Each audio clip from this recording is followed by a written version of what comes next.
হয়তো আপনাদেরকে আমি বুঝতে পারছি না উপলব্ধিটা করাতে পারবো কিনা। আমি আবারও বলছি, অ্যাকচুয়ালি এর আগেও আমি ইন্টারভিউতে বলছি, এটা ছিল আমার জীবনের সেকেন্ড ফিল্ম। মানে আমার ফার্স্ট ফিল্ম রিলিজ হবার আগেই সেকেন্ড ফিল্মটা শুরু হয়। তো বোঝাই যাচ্ছে যে আমি অ্যাজ এ অ্যাক্টর আমার জীবনে কতটুকু গুরুত্ব ছিল এই সিনেমাটার। তারপরে আরেকটা জিনিস যেটা সব থেকে বেশি গুরুত্বপূর্ণ ছিল, আমি যখন ব্রিফ শুনি তখন আসলে আমাকে বলা হয়েছিল এটা জাহানারা ইমামের ছেলে আমাদের শহীদ ইমাম কবির একটা পোর্ট্রে ক্যারেক্টার, তার জীবনের একটা পার্টকে পোর্ট্রে করে এখানে নিয়ে আসা হয়েছে। তো অ্যাকচুয়ালি আমি সাধারণত আমি অ্যাজ এ বাংলাদেশি আমার এই চেতনায় তো মুক্তিযুদ্ধ, এখান থেকে আমার কাজ করার আগ্রহটা অনেক বেশি ছিল।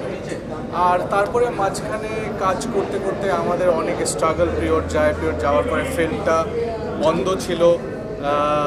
এবং আপনারা নিশ্চয়ই জানেন যে এটা 5 বছর মানে 6 বছরের শেষে গিয়ে সিনেমাটা রিলিজ হলো।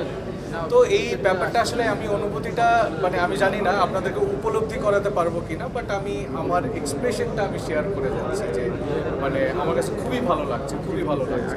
আমি বলি আসলে আর্টিস্টদের জীবনের যে যে ব্যাপারটাতে প্যাশনেট থাকে, তো আসলে এটার ভালোর শেষ কখনো হয় না।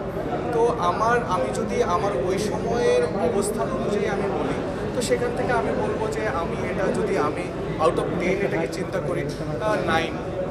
আমি এটার জন্য যথেষ্ট পরিশ্রম করেছি সেই সময়, সেই সিচুয়েশন অনুযায়ী, সেই জায়গা থেকে। তো ডে বাই ডে আমার আরও কাজের সংখ্যা বেড়েছে, আমি আরও কাজ করছি। সেই তুলনায় চিন্তা করতে গেলে আমি আরও ভালো করতে চাই। শেষ শব্দে এটা ডিরেক্ট করছে শাহরিয়ার রহমান।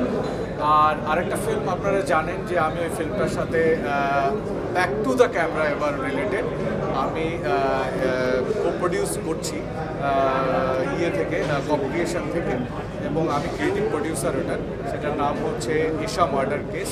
এই সিনেমাটা আসছে, আমরা এখনও ডেট বলছি না, তবে খুব শীঘ্রই আপনাদের সামনে সিনেমাটা নিয়ে আসবো।